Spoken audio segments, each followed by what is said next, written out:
আজকে যে ব্রেকফাস্টটা আমি বানাচ্ছি এটা কিন্তু অন্ধ্রপ্রদেশের একটা খাবার। ও যে কি এতক্ষণ ধরে চিবাতেই থাকি, আরে গেল হ্যাঁ গেলছি।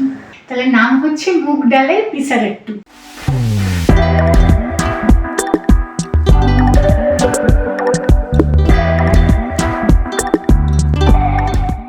মশলাটার জন্য বেশি ভালো লাগছে। কি যেন বললি মশলাটা? পরি।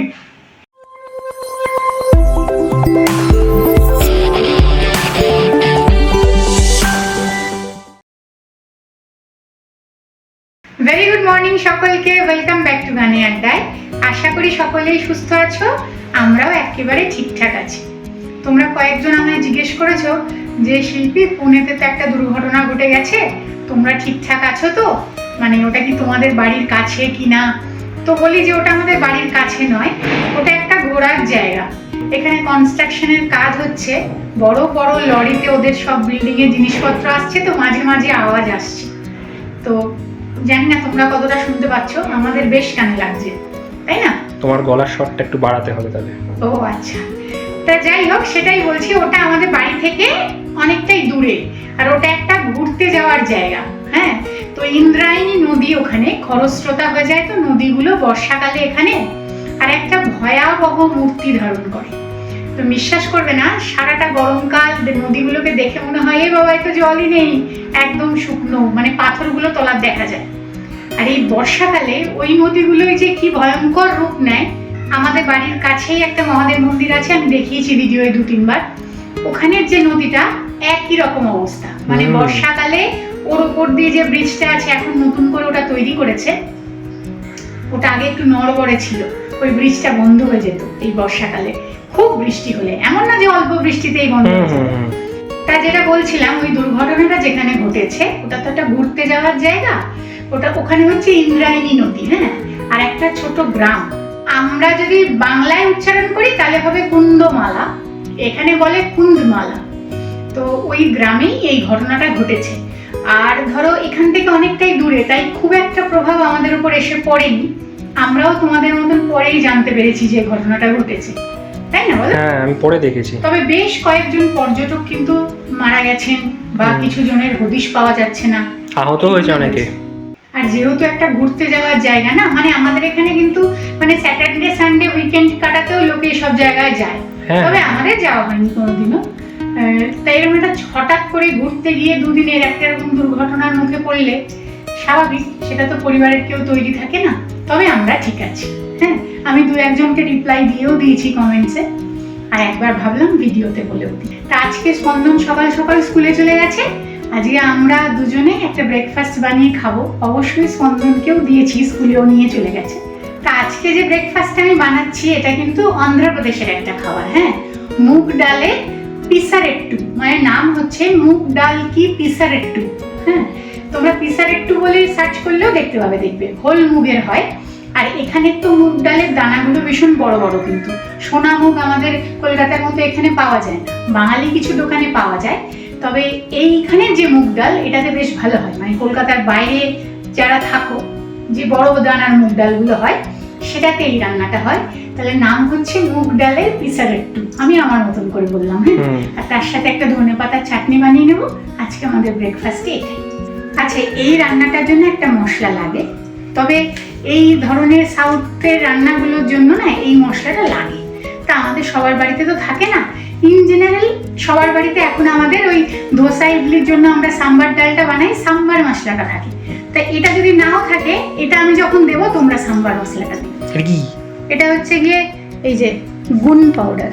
আচ্ছা, হ্যাঁ, এটা কিন্তু তোমার সাউথ ইন্ডিয়ান, আমরা মনে আছে অনেক জায়গায় খেয়েছি ঘি পুরি ইডলি, পোডি বলে, PODI, ওই পোডি মশলায় এই মশলাটা ব্যবহার করা হয়। অনেক সময় ইডলির ওপরে, ধোসার ওপরে ছড়িয়ে দেওয়া হয়। বিভিন্ন সাউথ ইন্ডিয়ান ডিশেই এই মশলাটার বেশি ব্যবহার করা হয়। এর মধ্যে বিউলির ডাল, চানা ডাল, হিং, কারি পাতা, আরো 2-1 রকম মশলা দিয়ে এটা তৈরি করা হয়। আচ্ছা, এটা একটা পাউডারের মতো। এটা একটা পাউডার। হ্যাঁ, এটা আমার কেনাই। হ্যাঁ, তোমাদের তো সবার বাড়িতে এটা থাকবে না, তোমরা এই জায়গায় সাম্বার মশলাটা ব্যবহার করতে পারো। এভারেস্টের হলে একটু বেশি ভালো হয়। আর এটা তো অনলাইনে পাওয়া যায়, যদি কেউ কিনতে চায় কিনতে পারে। পোডি মশলা, এই যে দেখো PODI। বেশ বেশ, লঙ্কাগুলো তুলে নি, দাঁড়াও। আদা আর লঙ্কাটা সরিয়ে নিই, দেখাতে সুবিধা হবে। হ্যাঁ, হুম। আচ্ছা, এখানে না মুগ ডাল আর ঘরের খাবার চাল একসাথে ভেজানো আছে। 2-3 ঘন্টা ভিজিয়ে রাখলেই যথেষ্ট। হাতে সময় থাকলে আরও রাখতে পারো। তা যেটা বলছিলাম, এই দেখো বড় দানার মুগ ডাল। তা মাপটা কি আছে, একটা চায়ের কাপের 3 ভাগ মুগ ডাল আছে আর বাকি ওই 1 ভাগ চাল আছে। এইভাবেই নেওয়া আছে। আমার যেহেতু ভেজানো তাই মাপটা আমি মেপে দেখাতে পারলাম না। একটা যে কোনো চায়ের কাপ নেবে, 3 ভাগ ডাল দিয়ে দেবে আর 1 ভাগ চাল নেবে, দিয়ে কাপটা ভর্তি করে যা মাপ হয় তাই। তার সাথে এখানে কিছু আদা আর কাঁচা লঙ্কা আছে, আর এইখানে পেঁয়াজ কুচিয়ে নিয়েছি, ধনেপাতা, লেবু কাটা আছে। হ্যাঁ, আর ধনেপাতার একটা চাটনি, সেটা যে যেভাবে পছন্দ করো এর সাথে বানিয়ে নিও। অনেকে ধনেপাতার চাটনিতে পেঁয়াজ রসুন সবই খাও, তবে আমরা সকালবেলা রসুনটা খাই না ধনেপাতার চাটনিতে। আমি একটু বাদাম, ধনেপাতা, কারি পাতা দিয়ে একটা চাটনি বানিয়ে নাও। চলো, প্রথমে আমি এটাকে পেস্ট করে নিই।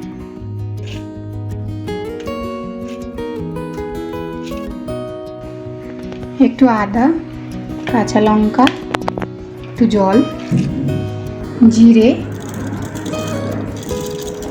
লবণ, সামান্য একটু চিনি। এটা স্কিপ করে দিও যদি না দাও। এই যে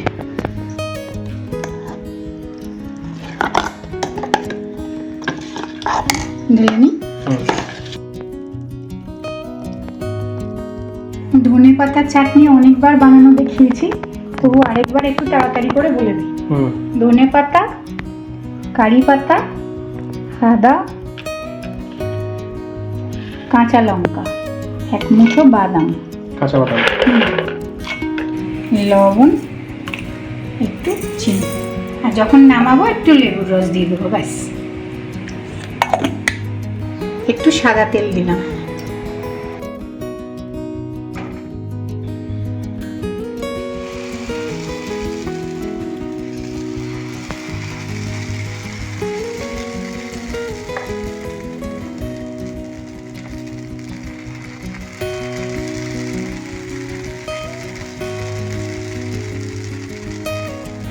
এবারে এই মশলাটা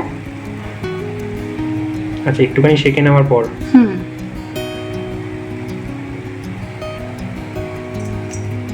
পেঁয়াজ কুচোনো এই উপর দিয়ে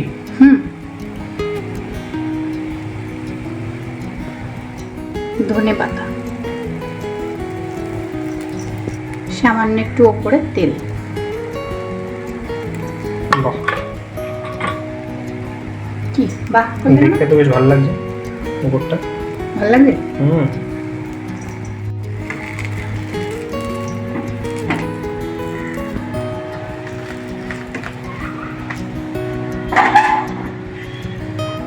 অনেকটা উত্তাপামের মতো না, কিন্তু উপর দিয়ে দেওয়া হচ্ছে। বেস্টটা আলাদা। বেস্ট আলাদা। মুগ ডাল আর চাল। কারেক্ট।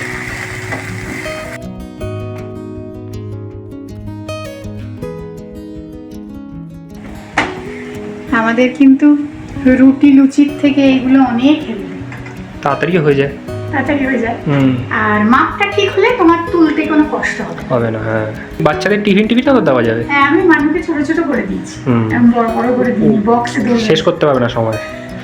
সবার টিফিন হয়ে যায়, ওর হয় না খাওয়া।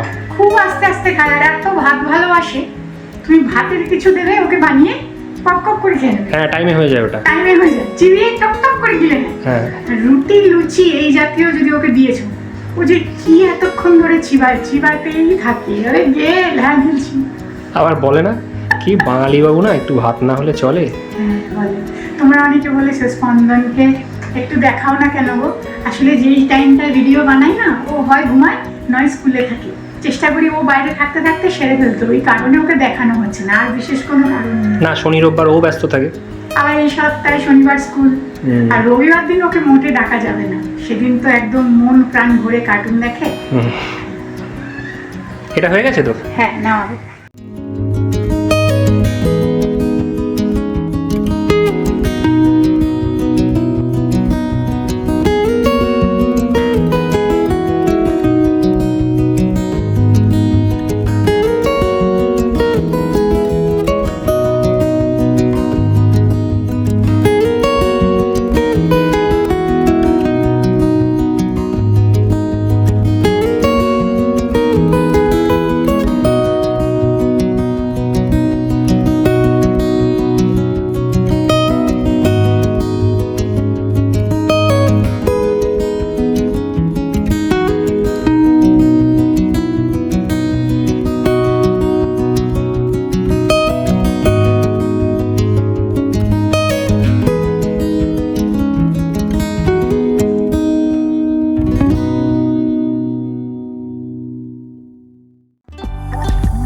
বলো? দেখতে ভালো লাগছে এবং কুইক ইজি। খুব তাড়াতাড়ি হয়ে যায় না? হুম। তা আজকে আমাদের ব্রেকফাস্টে এটাই। স্পন্দনা এটা টিফিনে নিয়ে গেছে। একটু খেয়ে দেখো কেমন আছে। আজকে কিন্তু আমি আর এই ধনেপাতার চাটনিটাতে তরকা দিইনি। তাড়াতাড়িতে রোজ রোজ দিতেও পারি না তরকা। লেবুর রস দিয়েছো একটু।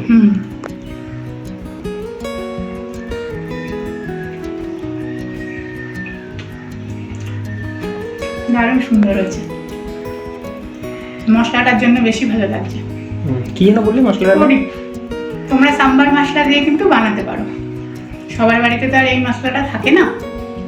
যাই হোক, এই মশলাটা যখন কিনেছি একবার ঘি পড়ে ইডলি দেখাও, ভালো হয় খুব খেতে, তাই না? অনেকদিন খাই না আমরা ঘি পড়ে ইডলি। অনেকদিন খাওয়া ওই দোকানটা উঠে গেল না, ডিমার্টের পাশের দোকানটা, ওটাতে বেশ ভালো করতো, ভালো পাওয়া যেত। বাড়িতে বানিয়েও অনেকদিন খাওয়া হয় না। যাকে ভিডিওটাও তাহলে আজকে এতটুকু রাখি। তোমরা বাড়িতে বানিয়ে খেও, স্কুল কলেজের টিফিনেও নিতে পারো। তবে হ্যাঁ, গরম গরম এসব খাবারের স্বাদ অনেক ভালো, ঠান্ডা হয়ে গেলে আর অতটা ভালো লাগে না। আজকের মতো এতটুকু থাক, বাকি কথা নিয়ে আবার পরের দিন দেখা হবে।